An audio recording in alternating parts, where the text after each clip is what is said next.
దానికి మీ అందరి సహకారం మీ ధైర్యంతో ఇది కూడా కంప్లీట్ అయింది.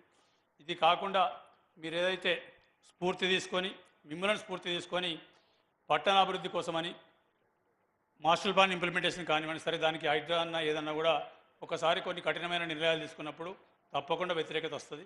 కఠినమైన నిర్ణయాలు తీసుకునేందుకు వ్యతిరేకం వచ్చిందని నిర్ణయాలు తీసుకోకుండా ఆగితే దాని తర్వాత తరాలు మనకు క్షమించాయి. వ్యతిరేకత అనేది కొంత ఉంటుంది తప్పకుండా. మనం ట్రెడిషనల్ దానికన్నా వ్యతిరేకం ఉంటుంది. అక్కడ మీరు తీసుకున్నారు, మీరున్న ధైర్యంతో ఇక్కడ తీసుకున్నాం. మేము దాదాపు మార్కెట్లో 1000 షాపులు మాస్టర్ ప్లాన్ కింద మొత్తం తీసేసినంటే ఒక 2-3 మేము తీసేసిన మిగతా అన్ని వాళ్ళందరూ సహకరించి తీసేసి ఇవాళ 60 ఫీట్ల రోడ్డు 60 ఫీట్లు చేసి పెట్టినాం. దానికి కూడా మీరు సహకరించి ఆశీర్వదిస్తే 78 కోట్లతోటి ఆ మాస్టర్ ప్లాన్ ఇంప్లిమెంట్ చేసి ఆ రోడ్ను సుందరీకరణ కానివ్వండి, అండర్గ్రౌండ్ కేబుల్ కానీ అండర్గ్రౌండ్ డ్రైనేజ్ కానీ చేస్తే 78 కోట్లు అవుతాయి. ఈ వేదికగా అది అనౌన్స్ చేయాలని ముఖ్యమంత్రి గారిని కోరుతుంటూ, దాంతోపాటు ఇంకా చాలా ఉన్నాయి చెప్తే మళ్ళీ. కానీ ఇక రెండోది గూడెం సత్యనారాయణ స్వామి టెంపుల్ గురించి పెద్దపల్లి మాట్లాడినప్పుడు చెప్పడం జరిగింది. దాన్ని కూడా ఒక 12 కోట్లు ఇస్తే గుట్ట మీద ఉన్నది, గోదావరి ఒడ్డున ఉన్నది. తెలంగాణ సత్యనారాయణ తెలంగాణ అన్నవరం కన్నా పెద్దగా చేసి తెలంగాణ నుంచి ఒక్క మనిషి కూడా సత్యనారాయణవతానికి అన్నవరం పోకుండా తెలంగాణ గడ్డ మీద తీసుకొచ్చే బాధ్యత మేము తీసుకుంటాం. మాకు సహకరించండి. దాంతోపాటు పాత టెంపుల్ ఒక 70 సంవత్సరాల టెంపుల్ ఇక్కడ పట్టణంలో ఉన్నది, విశ్వనాథ ఆలయ టెంపుల్. ఆ టెంపుల్ కూడా సుందరిగా ఒక 3 కోట్ల రూపాయలు దానికి శాంక్షన్ చేయండి.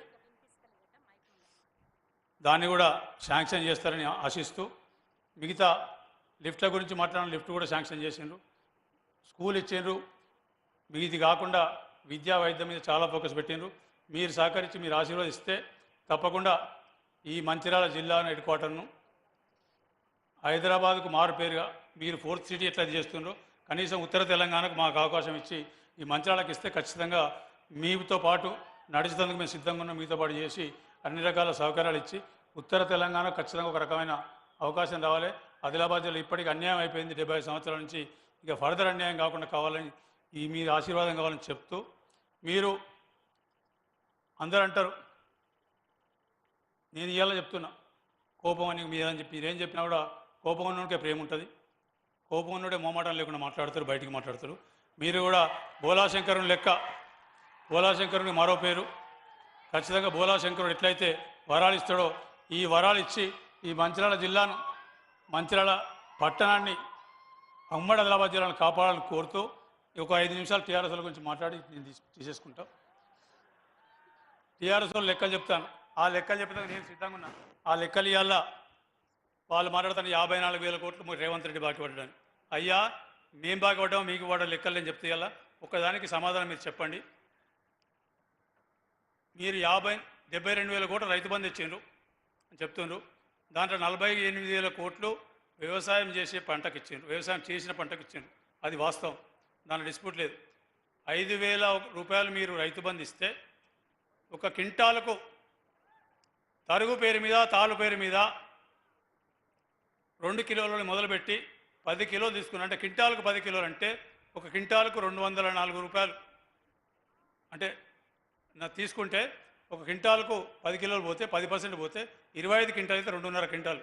2.5 క్వింటాల్ అంటే మళ్ళీ మీరు 5,000 ఏమో ఆఫీషియల్ ప్రభుత్వం నుంచి ఇచ్చిండ్రు, 5,100 రూపాయలు టేబుల్ కిందకే తీసుకున్నారు. ఈ టేబుల్ కిందకే తీసుకున్న పైసలు మీ ఎమ్మెల్యేలు తిన్నారా, ముఖ్యమంత్రి తిన్నారా, అప్పుడు సివిల్ సప్లైస్ మంత్రి తిన్నాడా, లేకపోతే దళారులైన వ్యాపారులు తిన్నారా, రైస్ మిల్లు తిన్నారా చెప్పండి.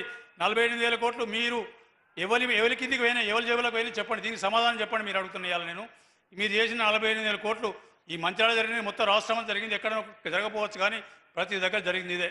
మేము ఇవాళ మా గురించి మాట్లాడతాను 54 కోట్లు మాట్లాడతాను. ఇక రెండో ప్రశ్న అడిగితే చెప్పండి సమాధానం. మీరు ఎన్నికల వాగ్దానంలో ఒకటే మాట చెప్పాను, 2014లో ఏం చెప్పినారు, 1,00,000 రూపాయలు రుణమాఫీ చేస్తామని చెప్పారు. రుణమాఫీ ఎప్పుడు చేసినారు మీరు? ఎన్నికల 2 ఏళ్ళు అయిపోయిన తర్వాత ఎన్నికల దగ్గరకు వచ్చిన తర్వాత ప్రతి సంవత్సరానికి 25,000 లెక్క చేసి లాస్ట్కు 75,000 ఎలక్షన్ వరకు చేస్తే మీరు ఇచ్చిన 75,000ల్లో 62,000 నుంచి 67,000 రూపాయల వరకు వడ్డీ కింద జమ అయితే 7 నుంచి 13,000 రూపాయలు మాత్రమే అసలు కింద జమ అయింది. ఇక రెండోసారి మీరు ఇచ్చిన మళ్ళీ రెండోసారి ఏం చేసినారో దానికి రిపీట్ చేసిన అవసరం లేదు. ఇది ఎవరు మీరు చేయలేదా? మీరు చెప్పలేదు, మీరు మోసం ముచ్చలేదా? ఇది కాకుండా ఇంకొక ప్రశ్న అడుగుతూ చెప్పండి. మీరు 2014లో చెప్పాను డబుల్ బెడ్రూమ్ ఇల్లు ఇస్తామని. అయ్యా ఎన్ని ఇచ్చిందయ్యా? మీ ముఖ్యమంత్రి చెప్పిండు, ఇక్కడ మీ అప్పటి ముఖ్యమంత్రి చెప్పిండు, మా ఎమ్మెల్యేలు ఇక్కడ మంచిర్యాల ఎమ్మెల్యే ఆదిలాబాద్ జిల్లా గురించి ఒక 4 చెప్పిండ్రు. ఈ జిల్లాలో చాలామంది డబుల్ బెడ్రూమ్ పైన ₹1,00,000 హోల్ చేసుకున్నారు. ₹1,00,000 ఏదో హోల్ చేసుకున్నారని ఇల్లు అయితే రాలేదు. అట్లా రాష్ట్రం మొత్తం ఇల్లు రాలేదు. దీనికి జవాబు చెప్పండి. మీ